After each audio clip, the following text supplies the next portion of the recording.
everyone, welcome to the GrandLAN video blog for books that came out on April 22nd, 2009. As always, I'm Craig, your host. This is the first of 3 installments this week. We've got a lot of Marvel books to talk about, as it's been discussed in the comment section of the YouTube videos. If you watch us at youtube.com and follow the comment section, you probably saw a couple of people getting really excited. There's a lot of Marvel books this week. 2 full installments worth, 10 books in fact, and then part 3 is going to be 5 DC books as well. So let's just jump right into it with a triple shot of Avengers. We're going to start with Avengers The Initiative, number 23. 2 years ago, about when Avengers The Initiative number 1 shipped, I read it and I was slightly disappointed in the death of Mr. MVP, whatever, Michael Van Patrick or whatever his name was. I was disappointed in his death because it led to this secret, shadowy government organization working behind the scenes. And Avengers The Initiative sounded like such a great idea to me, except for that shadowy underpinning. Like, that was really not necessary to me. And here we are, almost 2 years later, and Christos Gage is wrapping them up, these threads that have been going since then, very interestingly, and continuing to do so. Obviously, this is still part of the whole Disassembled, the Initiative Disassembled. Camp Hammond gets even further destroyed in here than it already was after the Ragnarok run-in. And just generally, for 2 years we've been given a very interesting set of characters, from Dan Slott and now on to Christos Gage. These guys have given us interesting characters that are very new and have really done... This book has done a good job of introducing us to some really interesting new characters and splashing them with some old characters. And seeing this new corner of the Marvel Universe come about, and now this is kind of like, okay, well, our status quo is completely gone. Let's go in a new direction. Let's follow these characters where they're going. Very interesting. The new Warriors appear in here. The Shadow Initiative appears, and it's really solid stuff. Next up, Mighty Avengers number 24, part 2 of our 3-part series of Avengers reviews this week, because why not release all the Avengers books in 1 week? Makes perfect sense, right? Dan Slott is writing a very fun story here. He's using the Cabal and the Dark Reign tag, to bring us a very interesting look at Loki, the female Loki. And as we know, if you're an Avengers historian, Loki was the original founding impetus for the original Avengers, very first, way back in Avengers number 1. So to see female Loki forming the new Mighty Avengers team is very interesting.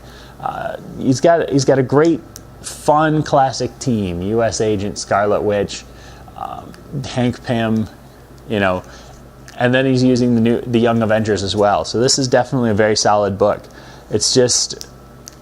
It's fun, old school Avengers stuff. If you were the type of person that stopped reading Avengers at Avengers Disassembled because Bendis decided to sodomize your childhood, then this is the book for you, because it's very fun.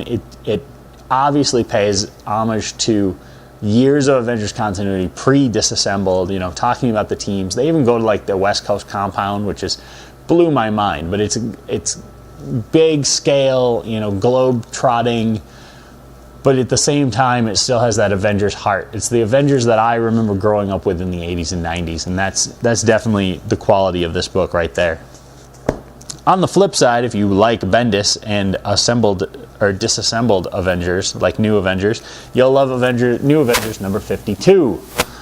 As we continue the story about who will become the next Sorcerer Supreme. I don't know if you remember, about 30 issues of Avengers ago, Bendis was saying, man, that Hood guy, the Hood, he's going to become a big player. He's definitely going to become a big player. Well, we're finally getting around to him being an actual big player. We're seeing him do a lot of things now, which is very nice. The story as to who's going to end up with Doctor Strange's title of Sorcerer Supreme, now that he's not allowed to have it, is of course going to unfurl over the next 4 issues, because Bendis writes for the trade. Let's face it. But he also writes great dialogue along the way. It's a very fun discussion. It's very interesting to see where we're going on this adventure.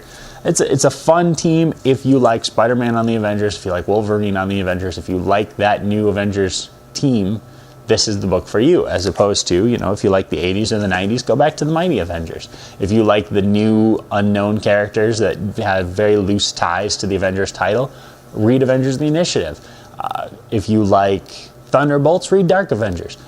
There is so much Avengers love for everyone, you know, and you look back to maybe 10 years ago, that wasn't the case, you know. It was all X-Men all the time, all X-Men, you know. That's all you ever saw. And like it or hate it, after Disassembled, Marvel has taken the Avengers and turned it into a franchise so that they are on the same scale as the X-Men, and they were never on that scale during the 80s and the 90s, you know, as much as they tried.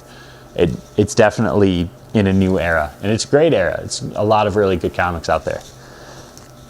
Continuing our trend of good books, let's talk about Daredevil 118, Return of the King Part 3. And I know Andrew Bobo of Goldmine Comics is going to call me out again and say, you know, I don't want the Kingpin Daredevil Bullseye story over and over and over again. But guess what? These are the players. This is what it is. And meanwhile, Brubaker's throwing us a few fun twists. You know, there's a good confrontation with between Foggy and Matt here that I thought as a reader I would never see. You know, even after 118 issues of this version of Daredevil, it's really incredible to see that story unfold, you know, to see that interaction unfold. It's taking another one of those sacred cows of the Marvel Universe, you know. Foggy will always be by Matt Murdock, and then they have an argument like this, and it's just like, really?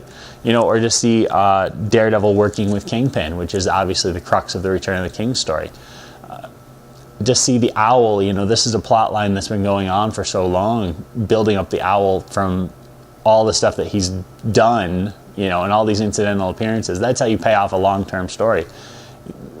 When the Owl was first introduced as a, you know, big player after the Kingpin went down, everybody was like, the Owl, really?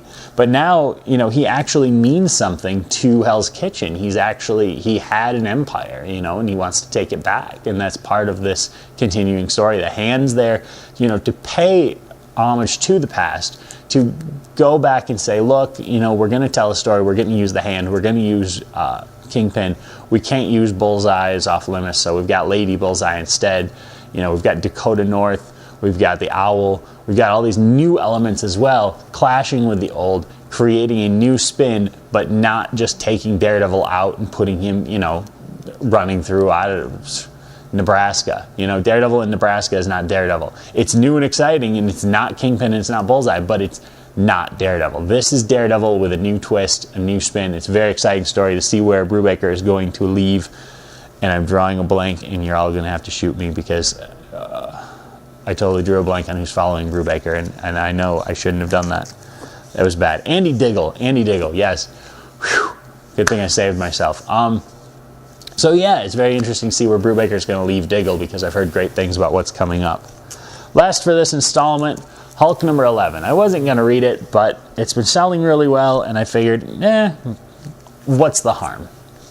As opposed to the rest of these 4 books, where I sat down and read a bunch of dialogue and intricate plot structure, and, you know, 6 to 7 panels a page, and a lot of dialogue, and just solid craftsmanship of all these different things going on. Here, all the characters are drawn larger than life by Ed McGuinness, and Jeff Loeb writes 3 panels a page, Image Comics 1991 style. You know, you're not gonna get away with this. Oh, it is you who will be the one escaping. Pow, biff, bam, okay. You know, 5 minutes later, I'm done with this book, and I'm just going, what? Really? Is this what really happened? I don't know. For those of you who enjoy a $4 comic that's a 5-minute read, and you enjoy paying roughly $1 a minute for your entertainment, right here, it's good. You've already been in this area. But if you are not reading the Hulk and you're thinking, you know, man, I really love nuanced, cerebral books, and I want to see, you know, maybe the Hulk has turned a corner. No, it hasn't turned a corner. Loeb and McGuinness are still Loeb and McGuinness, and they're still writing bombastic, over-the-top, just crazy fight scenes with absolutely no substance. This is the pop music of comic books right here, you know, and it obviously works because it's selling ridiculous amounts of copies, but it will never be my particular bag, that's for sure. That's it for this installment. Stay tuned for part 2.